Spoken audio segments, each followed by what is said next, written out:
la rivalité franco-anglaise domine l'histoire de l'Europe occidentale depuis plus de 1000 ans sur terre comme sur mer, depuis Hastings jusqu'au Brexit. Gérard Blier présente quelques grands moments de cette histoire au micro de Yann Le Perf.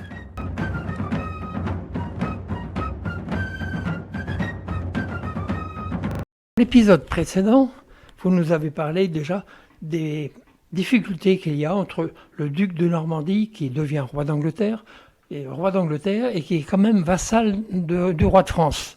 La féodalité, c'est quoi exactement ? Eh bien, c'est une bonne question et je vais essayer d'y répondre. Pourquoi la féodalité ? Alors, la féodalité, c'est une organisation très particulière de la société qui a dominé toute l'histoire de l'Europe pendant de longs siècles et notamment, bien entendu, au Moyen-Âge. Alors, pourquoi la féodalité ? Alors, il faut bien se rendre compte qu'après le règne du grand Charlemagne, l'Europe entre en déliquescence. C'est-à-dire qu'il y a bien des royaumes, mais ces royaumes sont faibles, c'est l'insécurité, il y a des bandes armées, etc. Bon, il y a des féodaux qui se battent entre eux, etc. Insécurité sur ce plan-là. Et de plus, il y a des invasions extérieures. C'est-à-dire que vous avez les Vikings qui arrivent de la Scandinavie, qui font des ravages dans l'ensemble du territoire de la France, par exemple, et pas seulement. Et puis venant du sud, au contraire, vous avez les Sarrasins, les Maures, qui font des ravages aussi dans une grande partie des pays méditerranéens, dont tout le sud de la France. Donc, insécurité. Et les rois ne peuvent pas protéger les populations.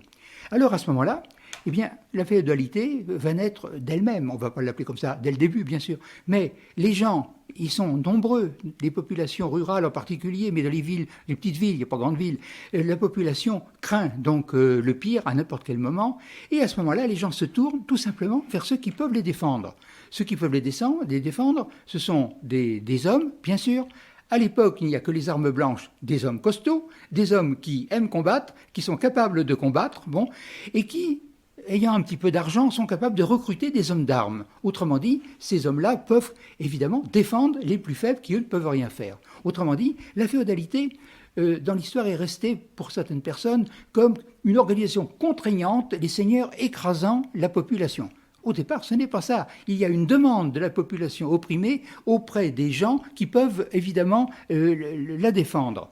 Et ils se tournent naturellement vers les châtelains, en fait. Oui, alors, c'est-à-dire, au départ, ce ne sont même pas des châtelains, c'est-à-dire les gens qui ont des moyens, des hommes d'armes avec eux, bon, et qui sont des guerriers. À l'époque, les armes à feu n'existent pas, qui sont capables de faire la différence dans les combats, tout naturellement. À partir du moment où les gens se tournent vers eux, leur donnent un petit peu d'argent, etc., eh bien, ils vont devenir, comme vous dites, des châtelains, et c'est là où on va voir la naissance des petits puis des grands châteaux forts.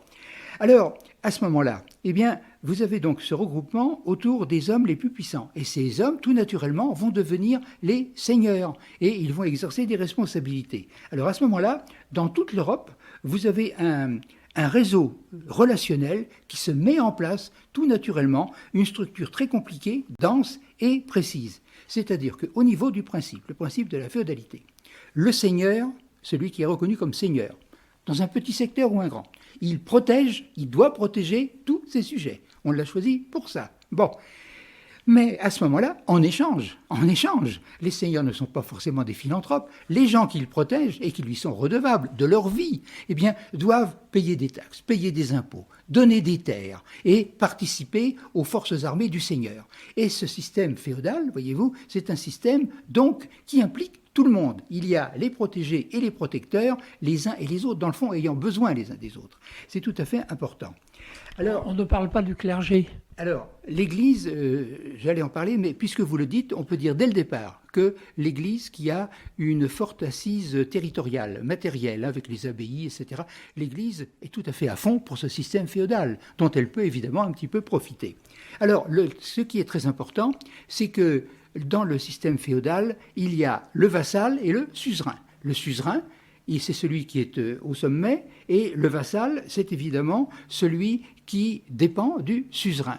Alors, le suzerain est en droit de demander un certain nombre de choses à son vassal, qu'il soit seigneur ou pas, et le vassal doit lui obéir, c'est la règle féodale, et à ce moment-là, donc, évidemment, il y a des relations extrêmement complexes qui se tissent. Parmi les suzerains, il doit y avoir également une hiérarchie. Mais oui, alors justement, ce qui est tout à fait intéressant, c'est que dans tous les pays, France, Angleterre, Allemagne, la féodalité, c'est une pyramide, c'est-à-dire le suzerain absolu, c'est le roi. Et alors, en dessous, il y a les très grands seigneurs, les ducs, les comtes, puis ensuite les vicomtes, les marquis, etc.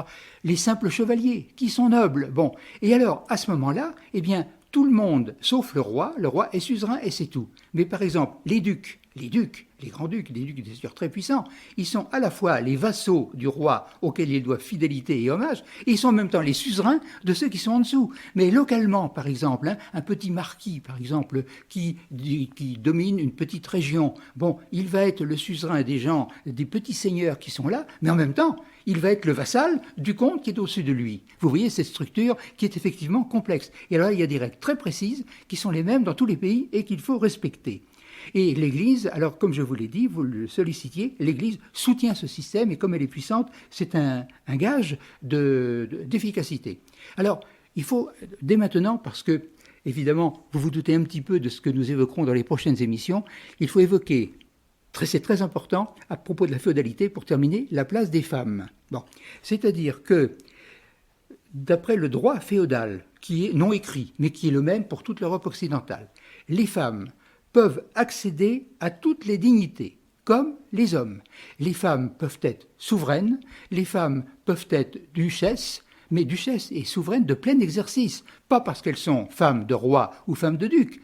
Bon, Aliénor d'Aquitaine, ce sera un bel exemple, on le verra. Alors, donc, les femmes accèdent à toutes les dignités comme les hommes. Mais, il faut se dépêcher de dire que la primauté masculine, elle existe quand même, c'est-à-dire que lorsqu'il y a une succession, lorsque un roi, un duc, un comte, un vicomte disparaît, il a plusieurs enfants, les garçons ont automatiquement la priorité sur les filles. Et ça, c'est très important pour comprendre ce qui va se passer. C'est pas uniquement le droit d'aînesse, alors?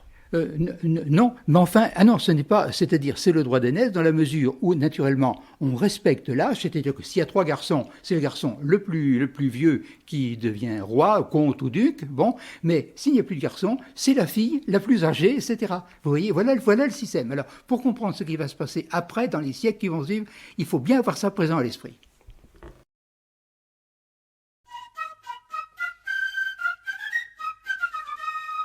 La rivalité franco-anglaise domine l'histoire de l'Europe occidentale depuis plus de 1000 ans sur terre comme sur mer, depuis Hastings jusqu'au Brexit. Gérard Blier présente quelques grands moments de cette histoire au micro de Yann Le Perf.